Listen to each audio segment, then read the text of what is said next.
Hello students. So today we are going to start a new topic, abnormal molecular mass of solution और abnormal molar mass. तो आज हम जो है abnormal molar mass के बारे में पढ़ेंगे और want of factor कैसे कैलकुलेट करते हैं उसके बारे में पढ़ेंगे और जो एसोसिएशन या डिसोसिएशन से want of factor का मोलर मास पर क्या इफेक्ट पड़ता है वो भी देखेंगे और उस पर बेस्ड क्वेश्चंस भी करेंगे. ठीक है, so let's start. Abnormal molar mass. What is meaning of abnormal molar mass और molecular mass?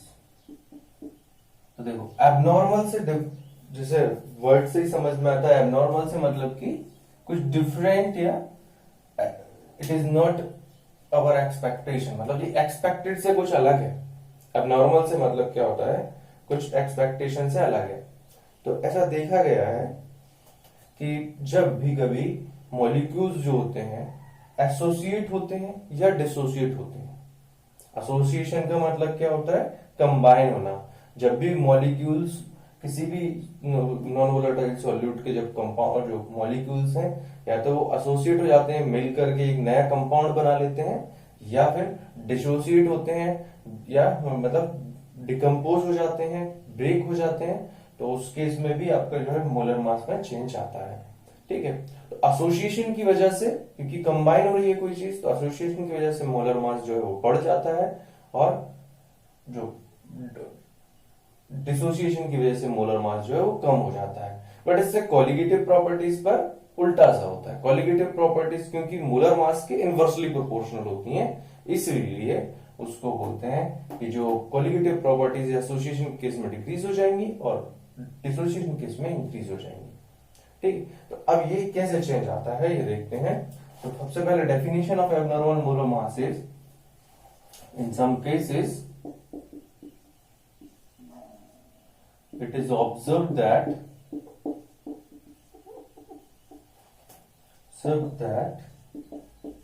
observed mass is different from normal molar mass.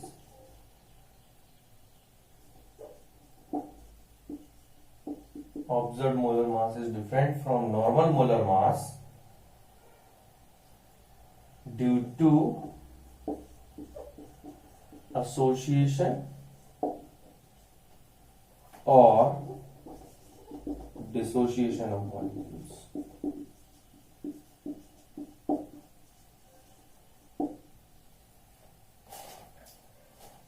So, as colligative properties are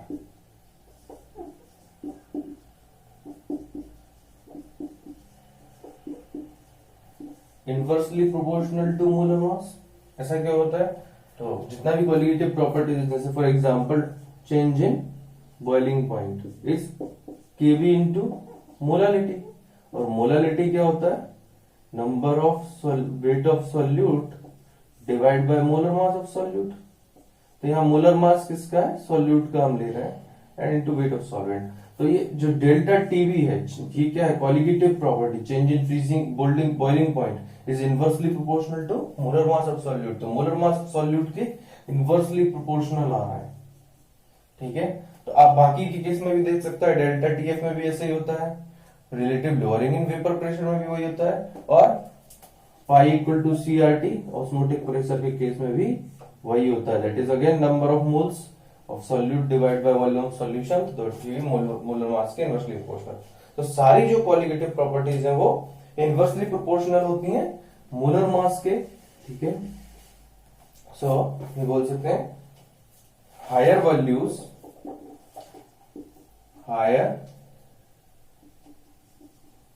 values of molar mass obtained due to association of molecules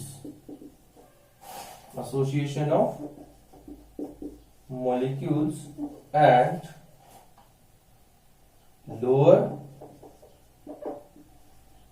values of molar mass due to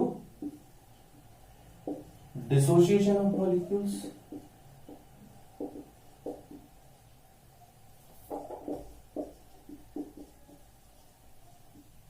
ठीक है, तो example के लिए benzene में जब acetic acid डालता है, benzene means C6H6, benzene में जब acetic acid, benzene is solvent, इसमें acetic acid means CH3COOH, ethanoic acid को जब डालता है तो ये डाइमराइज हो जाता है।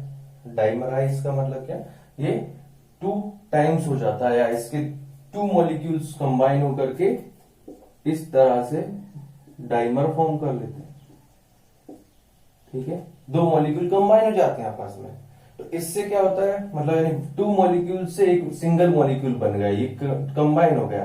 ठीक है, ऐसे बोल सकते हैं 2H से H2 बन गया। तो वैसे यहां पर कुछ कॉम्बिनेशन हो रहा है, तो इसके कारण से क्या होता है, इसका मोलर मास जो चेंज आता है, इसका मोलर मास आता है 120 ग्राम। ठीक है, पहले कितना था, आप पहले बोल सकते हैं C12 2 24 प्लस 4 28 प्लस 32 60, तो 60 था पहले और अभी डबल हो गया, तो ये इंक्रीज आ जाता है। ठीक है, इसी तरह से अनदर एग्जांपल है potassium, potassium chloride, potassium chloride in water. इसको जब वाटर में डालता है तो ये ब्रेक होता है, एस के डिकम्पोज हो जाता है पोटेशियम आयन और क्लोराइड आयन में, तो इसके मोलर मास में डिक्रीज होता है। तो इसका मोलर मास डिक्रीज आता है अराउंड इट इज 37.25, ऐसा कुछ इसका जो है ऑब्जर्व मास आता है। ऑब्जर्व मास जो करते हैं, ऑब्जर्व मास से मतलब क्या, जो हमने अभी निकाला है, और कैलकुलेटेड या थ्योरेटिकल नॉर्मल मोलर मास का मतलब क्या, जो हमारा थ्योरेटिकल वैल्यू है कि यहाँ पर इसका पोटेशियम का 39 होता है, क्लोरीन का 35.5 होता है, तो उन दोनों को प्लस करने से जो आएगा वो मोलर मास है, लेकिन डिकम्पोज होने से ये चेंज आ गया मोलर मास में।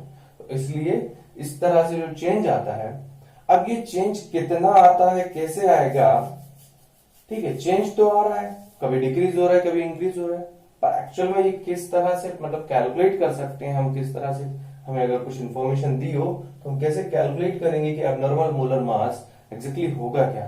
तो इसके लिए वॉन्टॉप ने एक फैक्टर दिया या कैलकुलेशन दिया कि वॉन्टॉप फैक्टर आप निकाल लो, उसके बाद आप बता पाओगे एब्नॉर्मल मोलर मास क्या होगा या चेंज इन कोलिगेटिव प्रॉपर्टीज क्या होगा।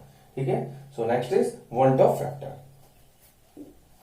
So Waldorf factor is the ratio of, it is the ratio of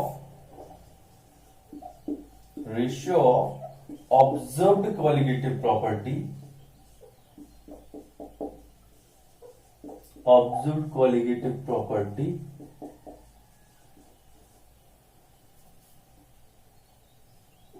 and calculated or normal colligative property. So Waldorf factor क्या होता है, observe colligative property bye calculate, इसको आई से डिनोट करता है, या आयोटा साइन बोल सकता है इसको, आयोटा जैसा आई से डिनोट करता है। ठीक है, सो आई इज इक्वल टू क्या आएगा, ऑब्जर्व colligative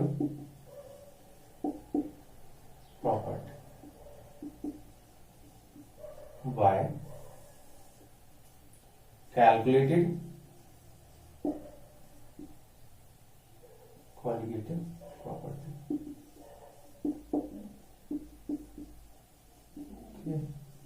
सो इसको 3 टाइप से डिफाइन किया है, ऐसा नहीं है कि सिर्फ यही रिलेशन है, सेकंड रिलेशन ये भी है, I is also equals to normal.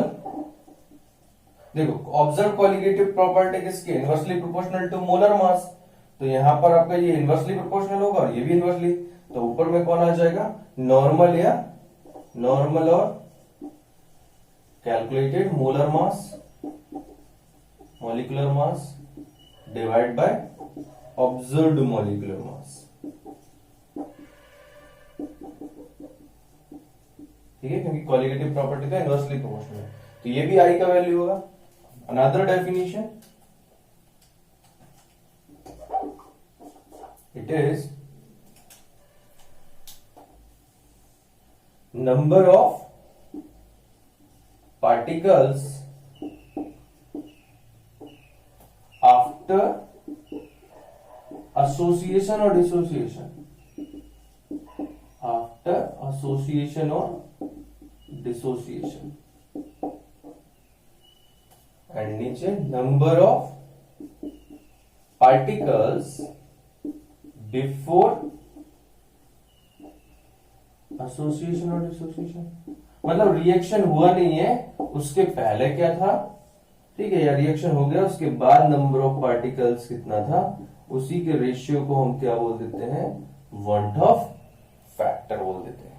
ठीक है, तो वेंट ऑफ फैक्टर की 3 डेफिनेशन, आई की डेफिनेशन 3 होंगी। अभी किसी भी चीज में कैसे कैलकुलेट करता है, इसके लिए हम नेक्स्ट देखते हैं कैसे आप इसको कैलकुलेट कर सकते हो किसी, तो ये डिपेंड करता है कि आपने सॉल्यूट क्या लिया है, उसी के बेस पर हम आई को कैलकुलेट करेंगे। ठीक है, सो वेंट ऑफ फैक्टर पे डिपेंड कॉलिगेटिव प्रॉपर्टीज के फॉर्मूले में चेंज क्या आता है कि जो डेल्टा टीएफ है, जैसे change in freezing point, it becomes I K F M, I factor, या एवरी जो भी है, या delta TB is equal to I K B M, और pi is equal to I C R T, और delta pi P by P not is equal to I W solute into, ऐसा बोल देता है direct, number of solute by number of solvent, number of moles of solvent. ठीक है, तो ये आई का तो चेंज आ ही जाता है, number of solute is nothing but weight of solute by molar mass of solute, and number of solvent is nothing but number of moles of solvent means weight of solvent divided by molar mass of solvent। तो I का change तो सब में आएगा। ठीक है, और ये चेंज भी क्यों आ रहा है, क्यों ना है, क्योंकि आप ये बोल सकते हैं फर्स्ट डेफिनेशन से observe colligative property is equal to क्या होगा, I इंटू, ये इधर से आएगा था colligate, I into calculated colligative property. तो कैलकुलेटेड पहले क्या था, नॉर्मल में जो आता है जब non volatile solute associate dissociate नहीं होता है, कंप्लीटली मिक्स होता है जो भी जैसे करके, तो वहां पर आई का फैक्टर नहीं आता है। ठीक है, जहां पर एसोसिएशन या डिसोसिएशन का केस नहीं आता है, पर जहां आ जाता है तो वहां पर आई को मल्टीप्लाई कर देना, ये इस तरह से आता है। ठीक है, तो आई को देखना है कि कैसे आई का वैल्यू क्या हो सकता है, क्या क्या वैल्यूज हो सकता है। तो आप बोल सकते हैं कि ऑब्जर्व बाय कैलकुलेटेड ना, अगर I इक्वल टू 1 होगा तो ऐसा बोल सकते हो, I का value 1 means neither association nor dissociation. ठीक है, तो जो भी कोई रिएक्शन होगा उसमें I इक्वल टू 1 आ रहा है, इसका मतलब नाइदर एसोसिएशन नॉर डिसोसिएशन। और I का वैल्यू अगर 1 से लेस आता है तो उसका मीनिंग क्या होगा, I का वैल्यू अगर 1 से लेस आ रहा है तो इसका मीनिंग क्या होगा कि जो 1 से लेस आ रहा है means I is less than 1। तो ये कब हो सकता है, जब डिनोमिनेटर की वैल्यू ज्यादा हो, मतलब कॉलिगेटिव कैलकुलेटेड कॉलिगेटिव प्रॉपर्टी ज्यादा हो और ऑब्जर्व कॉलिगेटिव प्रॉपर्टी कम हो, तभी ये लेस देन 1 होगा। तो इसका मतलब क्या होगा, तो अगर ये ऐसा कम हो रहा है तो कम किस केस में होगा, ये केस होगा, इस केस में मतलब ऑब्जर्व कैलकुलेटिव प्रॉपर्टी कम होगा, मींस डिक्रीज हो जाएगा, means colligative property decreases, colligative property जो होंगी वो डिक्रीज कर जाएंगी, और कॉलिगेटिव प्रॉपर्टी डिक्रीज कर गई मींस क्या हुआ, डिसोसिएशन। तो यहां पर डिसोसिएशन होगा, colligative property, observe colligative property decrease कर गई means, observe colligative property decrease करने का मीनिंग क्या हुआ, मोलर मास, जो मोलर मास में क्या चेंज होगा, मोलर मास इनवर्सली प्रोपोर्शनल होता है, तो मोलर मास क्या होगा, चेंज होगा। ठीक है, मोलर मास चेंज होगा तो यहां पर मोलर मास इंक्रीज कर जाएगा, तो ये केस होगा एसोसिएशन का। ठीक है, एसोसिएशन में आई लेस देन 1 आएगा और आई ग्रेटर देन 1 कब आएगा? आई ग्रेटर देन 1 आएगा जब कॉलिगेटिव प्रॉपर्टी इंक्रीज कर जाएंगी। ठीक है, एक ही केस बचा है, colligative property increases and it is case of dissociation. It is case of dissociation. तो डिसोसिएशन के केस में जो आई फैक्टर है, वन ऑफ फैक्टर है, वो ग्रेटर देन 1 होगा, ऑब्जर्व कैलकुलेटिव ग्रेटर होगा देन कैलकुलेटिव कॉलिगेटिव प्रॉपर्टीज। ठीक है, तो इस तरह से आपको जो है क्वेश्चंस ये कैलकुलेशंस करना है। तो अब देखते हैं कैसे कैलकुलेट करते हैं। सो कैलकुलेशन करने के लिए इसमें सबसे पहले आपको समझना है कि वीक इलेक्ट्रोलाइट और स्ट्रॉन्ग इलेक्ट्रोलाइट क्या होते हैं, इलेक्ट्रोलाइट्स क्या होते हैं। तो इलेक्ट्रोलाइट्स ऐसे सब्सटेंस है जो सॉल्यूशन में या सॉल्वेंट, अपने सॉल्वेंट में डालने से एसोसिएट जो डिसोसिएट हो जाते हैं। ठीक है, जो कंप्लीटली डिसोसिएट हो जाते हैं उन्हें इलेक्ट्रोलाइट बोलते हैं। या जो पानी में, जैसे आप फॉर एग्जांपल बोल सकते हो सॉल्ट को आपने पानी में डाला तो वो आयंस में डिसोसिएट होगा और वो इलेक्ट्रिसिटी कंडक्ट करेगा। तो इलेक्ट्रोलाइट्स का मतलब ही वही है, ऐसे सब्सटेंसेस जो लिक्विड स्टेट में जाने से या जो आप लिक्विड स्टेट में डालने से, सॉल्यूशन में डालने से डिसोसिएट होता है और इलेक्ट्रिसिटी कंडक्ट करता है, दैट्स कॉल्ड इलेक्ट्रोलाइट्स। तो इलेक्ट्रोलाइट्स में भी केस है क्या, इलेक्ट्रोलाइट्स भी दो टाइप के होते हैं, स्ट्रॉन्ग इलेक्ट्रोलाइट्स और वीक इलेक्ट्रोलाइट्स। इलेक्ट्रोलाइट्स में दो केस आएगा, स्ट्रॉन्ग और वीक इलेक्ट्रोलाइट्स। तो स्ट्रॉन्ग इलेक्ट्रोलाइट्स का मीनिंग क्या है और वीक इलेक्ट्रोलाइट्स का मीनिंग क्या है? तो strong means which dissociate completely, which dissociate completely in their solutions, अब इसका मतलब क्या हुआ? तो ये कंप्लीटली डिसोसिएट हो जाते हैं। जैसे एग्जांपल के लिए सोडियम क्लोराइड, इसको आपने वाटर में जैसे डाला तो ये कन्वर्ट किस में हो जाएगा? सोडियम पॉजिटिव और क्लोरीन माइनस में। ठीक है, so it is strong electrolyte. तो स्ट्रॉन्ग इलेक्ट्रोलाइट के एग्जांपल्स हैं strong bases, strong acids like HCl, H2SO4, ठीक है, HNO3 etc. Strong acids, strong bases means sodium hydroxide, potassium hydroxide, magnesium hydroxide, those are bases। ठीक है, तो strong acid, strong bases वो तो पानी में कंप्लीटली डिसोसिएट होते ही हैं और उनके सॉल्ट भी, salt of strong acid and strong bases like sodium chloride, magnesium chloride, ठीक है, एक्सेट्रा। तो इस तरह से आपके जो है ये एग्जांपल है स्ट्रॉन्ग इलेक्ट्रोलाइट्स के जो डिसोसिएट हो जाते हैं, कंप्लीटली डिसोसिएट, कंप्लीटली आयोनाइज होते हैं, कंप्लीटली डिसोसिएट हो जाते हैं। वीक इलेक्ट्रोलाइट्स कौन से होते हैं? जो विच, और यहां पर एक चीज और ध्यान रखना है कि जो एसोसिएट होने की टेंडेंसी, डिसोसिएट होने की टेंडेंसी, उसे हम बोलते हैं डिग्री ऑफ डिसोसिएशन। ठीक है, तो यहां डिग्री ऑफ डिसोसिएशन जो होता है, डिग्री ऑफ डिसोसिएशन मतलब ये किस रेट से या कितना जल्दी से, ये किस तरह से ये डिसोसिएट हो रहा है, चेंज हो रहा है, तो ये बहुत जल्दी से होता है और इसकी डिग्री ऑफ डिसोसिएशन जिसे बोलते हैं 1 या अल्फा, इसको अल्फा से भी डिनोट करते हैं डिग्री ऑफ डिसोसिएशन को। तो स्ट्रॉन्ग इलेक्ट्रोलाइट्स के लिए डिग्री ऑफ डिसोसिएशन की वैल्यू 1 होती है। ठीक है, बट वीक ऑफ इलेक्ट्रोलाइट्स के लिए डिग्री ऑफ डिसोसिएशन बहुत छोटा होता है 1 के कंपेयर में। तो आप बोल सकते हो कि यहां पर क्या होगा कि वीक इलेक्ट्रोलाइट्स कंप्लीटली डिसोसिएट नहीं होंगे। कंप्लीटली डिसोसिएट नहीं होंगे तो क्या होगा? तो वो पार्शियली डिसोसिएट होंगे। तो यहां पर बोल सकते हैं विच दो substances which do not dissociate completely, which do not dissociate completely और विच डिसोसिएट पार्शियली। ठीक है, तो एग्जांपल के लिए क्या बोलेंगे? जैसे फॉर एसिटिक एसिड CH3COH। ठीक है, इसको आपने इसको आप जब सॉल्वेंट में डालोगे तो ये क्या होगा, किस तरह से डिसोसिएट होगा? CH3CO minus plus H positive. ठीक है, इसको वाटर में आपने डाला तो ये इस तरह से डिसोसिएट होगा और ये इक्विलिब्रियम में है। इसका मीनिंग क्या है, ये डबल साइन का मतलब क्या है, ये इक्विलिब्रियम पोजीशन है कि एसिटिक एसिड से ये प्रोडक्ट भी बन रहा है और प्रोडक्ट से वापस ये एसिटिक एसिड भी बन रहा है। मतलब रिएक्शन इक्विलिब्रियम में होने का मतलब क्या, reactant is converting into product and a product is also converting into reactant with same rate. ठीक है, तो यहां पर ऐसे केस में 100% डिसोसिएशन नहीं है। ऐसे टाइप्स के इलेक्ट्रोलाइट्स को हम बोलते हैं वीक इलेक्ट्रोलाइट्स। ठीक है, तो सॉल्यूशन में ये भी जाके आयन में कन्वर्ट हो रहा है तो इलेक्ट्रिसिटी तो कंडक्ट होगी, but as compare to these they are strong. आप बोल सकते हो स्ट्रॉन्ग कंडक्टर्स हो जाएंगे और ये वीक कंडक्टर्स हो जाएंगे।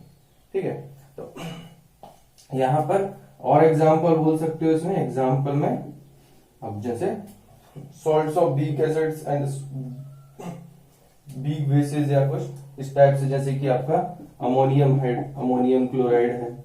ठीक है, या वीक एसिड्स H2CO3। ठीक है, तो NH4OH।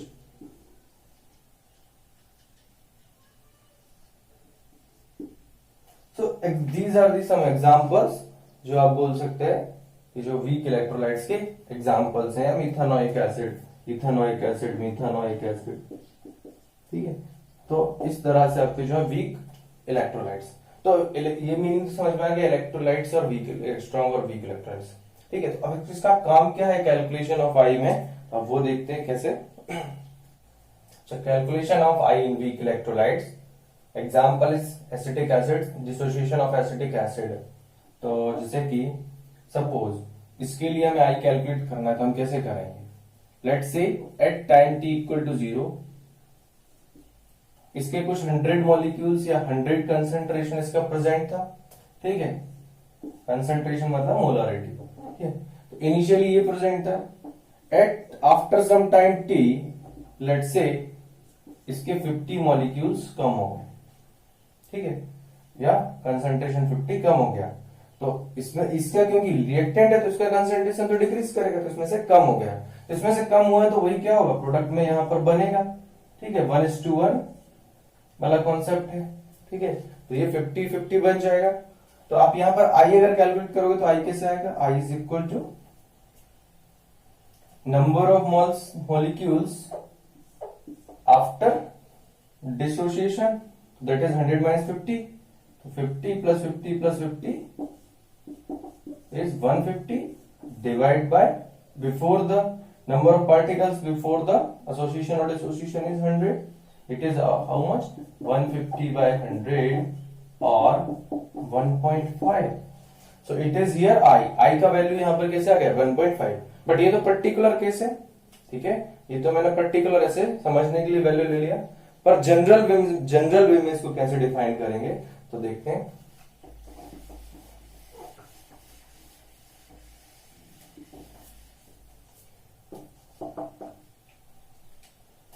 इन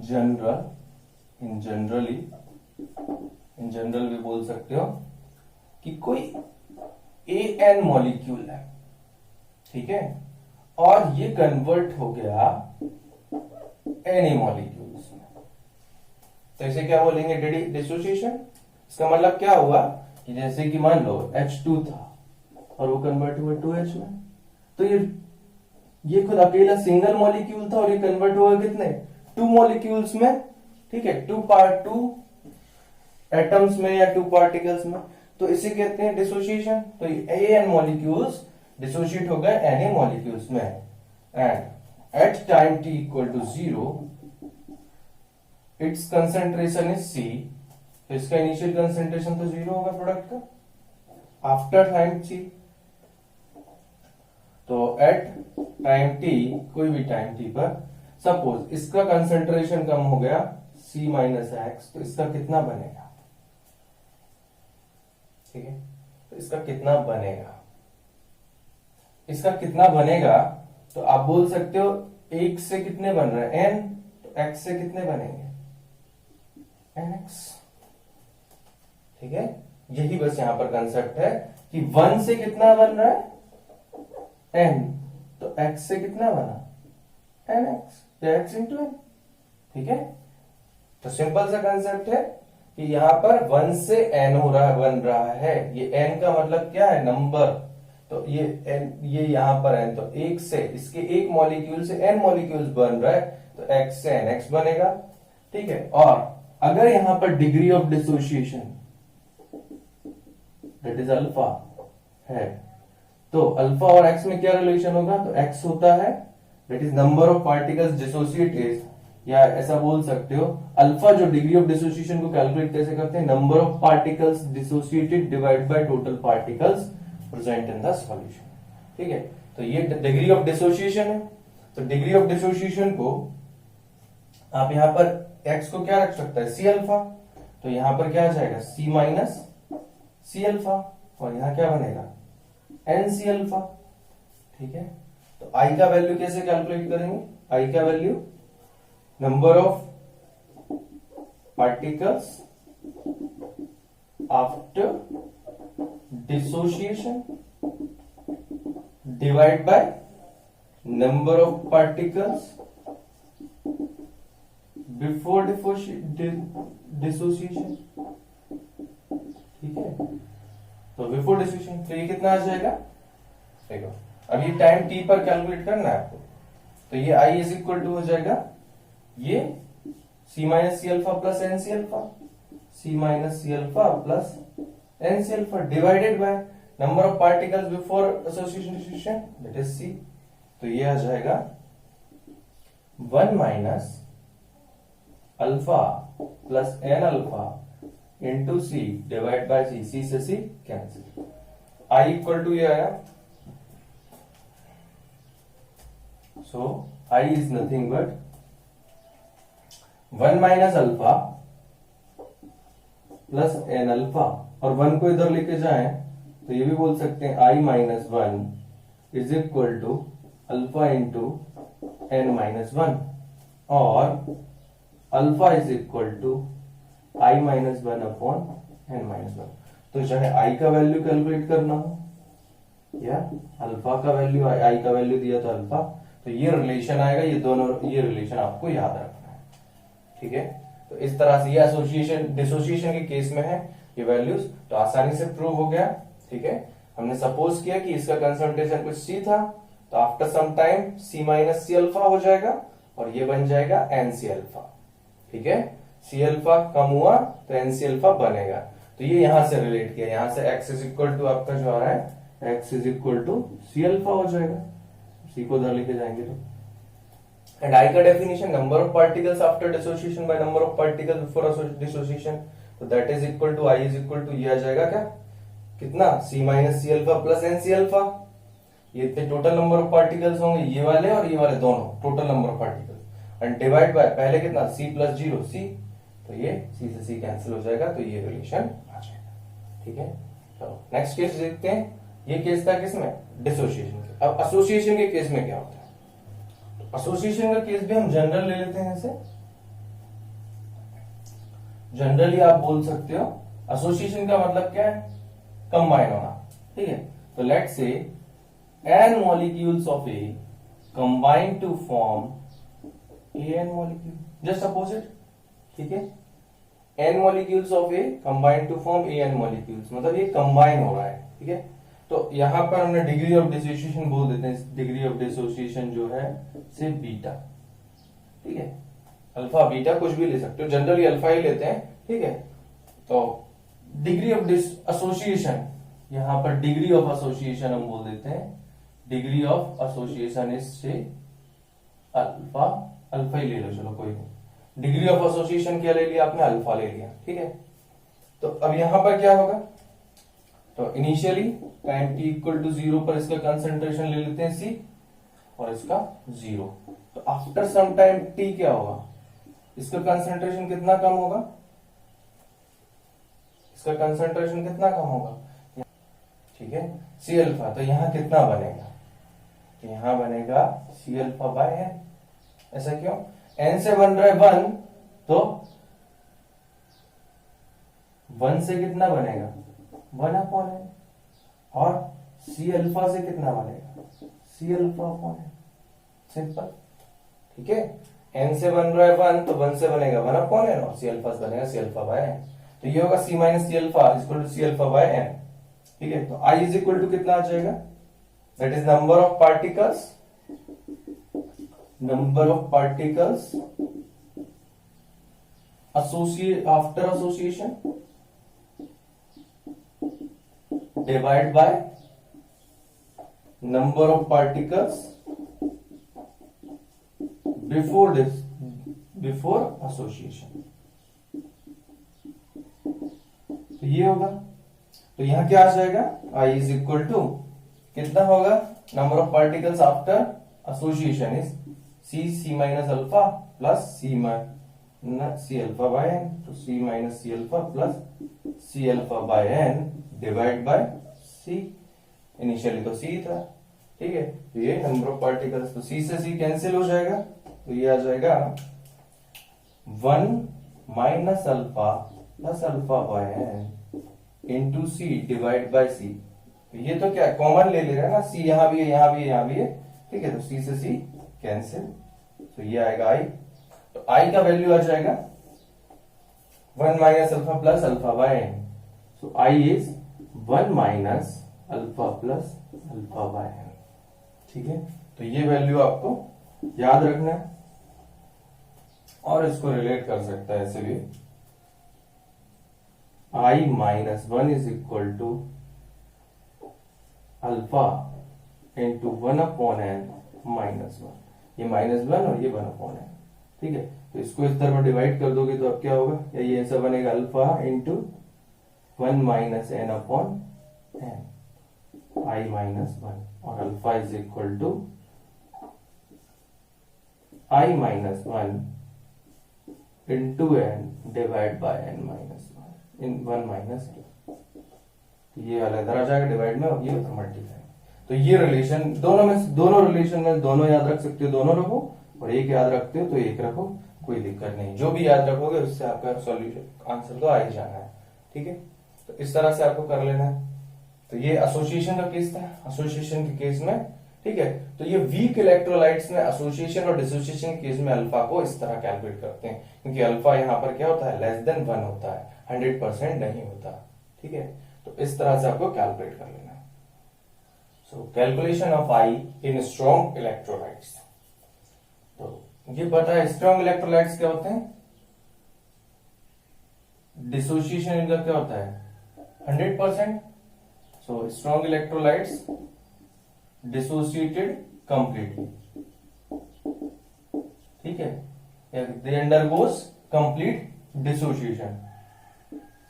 इसका मीनिंग क्या है, 100% डिसोसिएशन मीनिंग सोडियम क्लोराइड जैसे ये कन्वर्ट हुआ किसमें, सोडियम पॉजिटिव में, क्लोरीन माइनस में।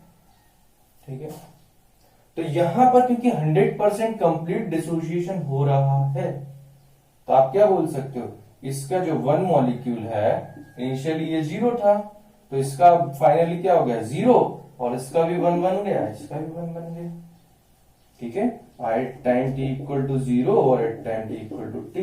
तो जब ये कंप्लीटली डिसोसिएट हो रहा है तो इसका मतलब क्या, ये 0 बचेगा और ये 1 1 बन जाएगा। तो यहाँ I का डेफिनेशन के अकॉर्डिंग I क्या आ जाएगा, number of particles associated dissociated, that is 1 plus 1 divide by number of particles before association dissociation, तो बाय 1, तो that is nothing but 2। Very simple. Strong electrolytes में आपको इसी तरह से कैलकुलेट करना, देखना है नंबर ऑफ आयंस कितना कन्वर्ट हो रहा है, उसी को चेक करके। जैसे एग्जांपल के लिए अनदर एग्जांपल मैग्नीशियम क्लोराइड, तो मैग्नीशियम क्लोराइड MgCl2, तो ये किस तरह से डिसोसिएट होगा, तो जितने इसमें आयंस है उतने ही उसमें ये डिसोसिएट होगा MgCl2। तो ये कैसे कन्वर्ट हो जाएगा, Mg2 positive plus 2Cl minus, तो यहां पर I कितना आ जाएगा 3, 2 प्लस 1 इज 3, 3 by 1। ठीक है, इसी तरह से अगर सोडियम सल्फेट लेते हो, सपोज सोडियम सल्फेट Na2SO4, तो ये कैसे कन्वर्ट होगा, तो अभी यहां पर सोडियम तो +1 ही देता है, तो 2Na positive plus sulphate ion 2 minus, यहां भी I कितना जाएगा 3। ऐसा बोल सकते Al2SO4 whole thrice aluminium sulphate. Aluminium sulphate किससे करता है, aluminium, 2 aluminium 3 positive plus SO4 और उसके 3 मॉलिक्यूल्स, तो 3SO4 2 माइनस। तो कितने मॉलिक्यूल्स में कन्वर्ट हुआ ये, कितने आयंस में, 2 + 3 5। तो आई डायरेक्ट कितना आ गया, 5/1 और 5। ठीक है, तो स्ट्रॉन्ग इलेक्ट्रोलाइट्स के लिए डायरेक्ट ही आप कैलकुलेट कर सकते हैं आई, इसके लिए तो कुछ सॉल्व ही नहीं करना है। ठीक है, बस जस्ट देखना है वो कितने आयंस में ब्रेक हो रहा है। तो स्ट्रॉन्ग इलेक्ट्रोलाइट्स क्योंकि इनका 100% डिसोसिएशन होता है, मींस अल्फा = 1 होता है, इसलिए इस तरह से आप जो है कैलकुलेट कर सकते हैं।